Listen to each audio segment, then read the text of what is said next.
What is up, everyone? It's Monday. We have another Monday metagame update. We got a lot of new decks performing very well from the new set. So you don't want to miss this one. Let's get into it.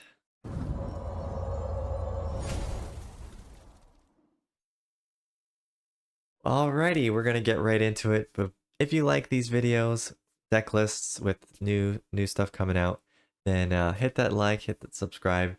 Keeps me coming back, making more videos, and giving you some good updates and content. So without further ado, let's get into it. And we did have a couple tournaments over the weekend. So big takeaways from this. Azorious Control is looking very strong. But we got some updates to some existing decks as well. And then, of course, Domain Ramp, still very good. But yeah, let's take a look. So first place, Dimir midrange. Basically the Dimir midrange from before, but got a few upgrades. We have Cryptic Cloak in there, Cryptic Coat. And we also have Lazav, Wearer of Faces. Both of those very solid cards from the new set. Lazav, very good 2-drop that draws you cards in a lot of cases. And Cryptic Cloak is kind of like an infinite win con that the opponent can't deal with. So both of them very good and just great for Dimir midrange. All right, second place was Azorious Control. We actually have two different Azorious Controls in the top 4. This one is, I think, more of a standard one. You have your big Hornlock Whale win con. You also, of course, have Wandering Emperor. You have a decent amount of board wipes with Sunfall and Farewell, and then a lot of draw, a lot of counter spells.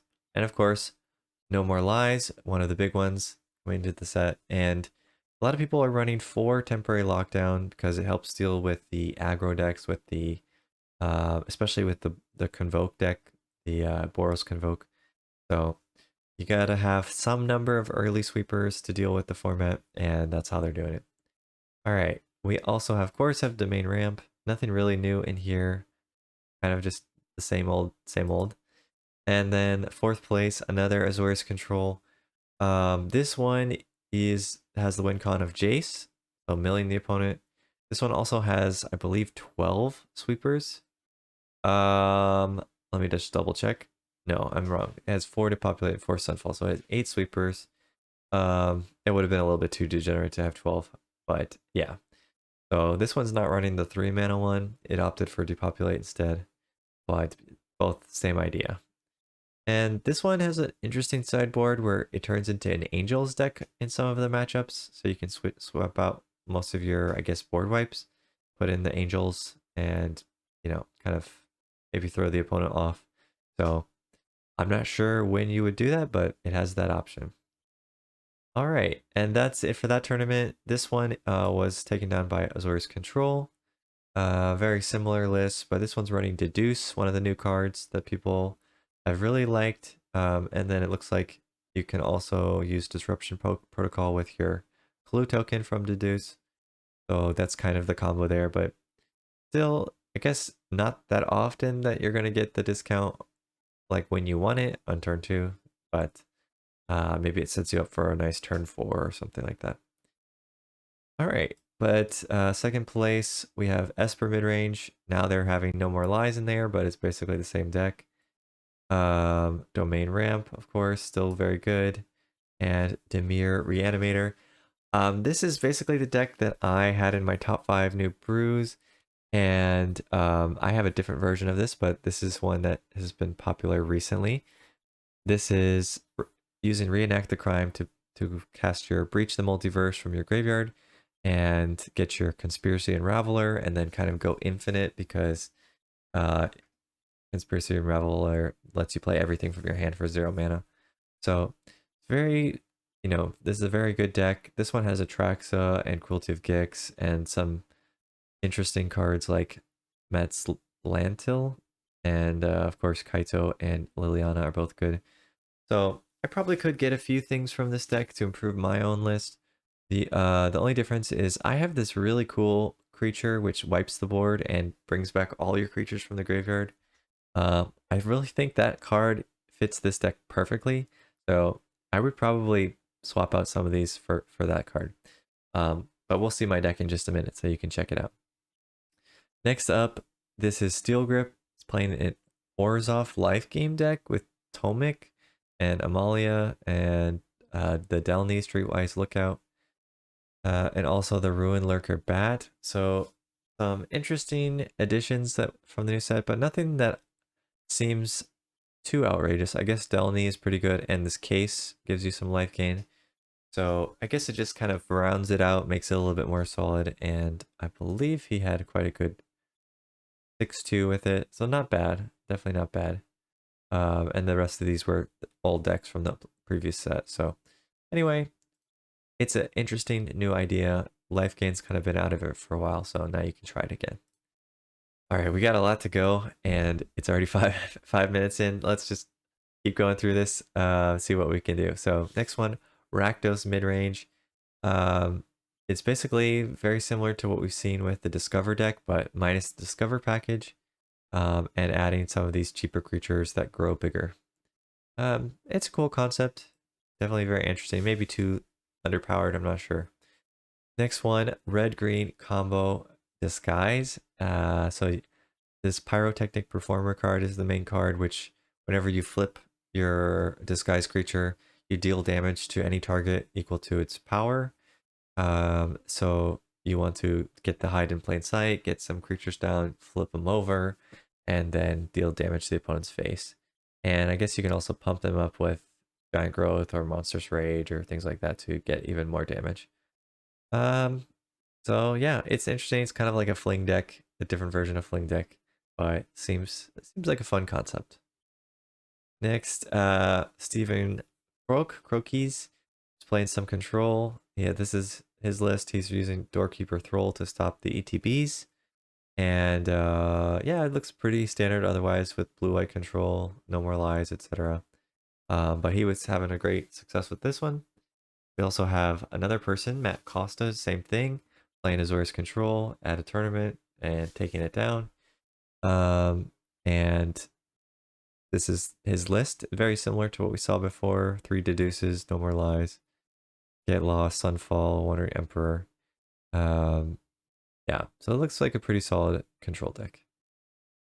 We have Ali Eldrazi trying out the Esper control to get Void Rend, to get Outrageous Robbery, Long Goodbye, Cut Down. I like this one a lot. Outrageous Robbery is a fun card and definitely one of my favorite kinds of Magic cards. And he said it was very good for him. So, that seems like a pretty telling sign that it might be good. Maybe you could even just make it your straight up win con, not even have some of the other ones, but yeah, pretty sweet. Next, this is my deck. So this is blue black, reenact the crime, and as you saw before, you're going to use the reenact to get back your breach or your big creatures. And one of the things that I have that a lot of people are not running is this Bringer of the Last Gift. So essentially, you want to like throw a bunch of big creatures in your graveyard with your looter creatures or your Celestis, and then reenact the crime, cast your Bringer of the Last Gift. It will kill every of the opponent's creatures on turn 4, and then you get back like 3 or 4 really big creatures, usually at least one Conspiracy Unraveler, and then you can use that to cast something else from your hand, like Breach the Multiverse.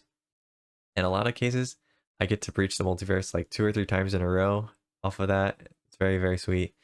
If you get a Hoarding Broodlord from your breach, then you can use it to get another breach or to get whatever you need.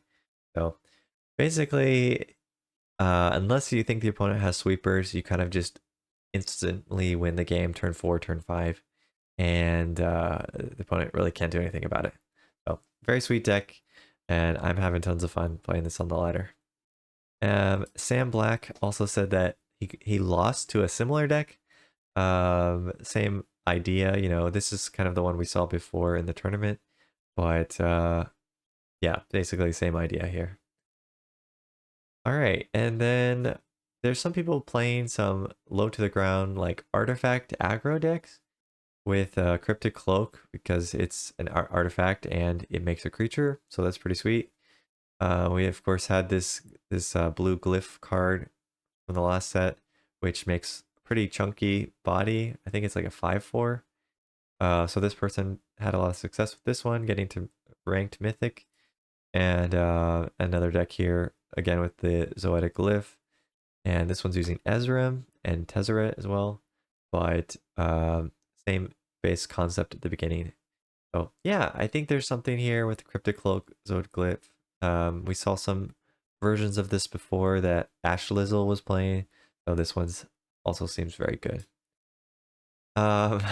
We still got more. We got so many new cards and decks. This one is like a fling deck where you put a bunch of spells in your graveyard, and then turn 6 you want to cast your Melic and your Pyric Blast together, and you basically will fling for the opponent in the face for like 10 or however much damage you need to win the game. Seems pretty fun. I think it's probably not consistent enough to be good, but nonetheless, it's an interesting control variant that you could play in Grixis. And then we have a few non-standard decks. This is an alchemy one. This one is pretty standard, I would say. We've got, you know, the normal alchemy cards. I think I liked it because they put Rusko in it, and I'm a big Rusko fan, and they got to very high mythic with it. So I think there's probably a lot of new cards that could go into this, but yeah, anyway, this is kind of like a new version of the Porcine Portent deck that was out there. So moving on. Next up, we have a Timeless deck. This is Alpha MTG's deck, went 25 and 8 with the Natural Order and yeah, I guess it's Natural Order and Winota. So you can get some big creatures on the battlefield, do some crazy things, steal some of the opponent's lands with Agent of Treachery, you know, all the good stuff. So if you're tired of your normal Natural Order version in Timeless, you can check out this one instead. All right, we got through them all. That is it for the new decks. This in only 1 week, which is insane. I'm sure we'll see some more stuff coming up. Tell me which ones you like the most. Definitely Recreate the Crime is my personal favorite, but some of the Cryptic Cloak ones look pretty cool too. That's going to be it for today. Go out there, have some fun, and until next time, see ya.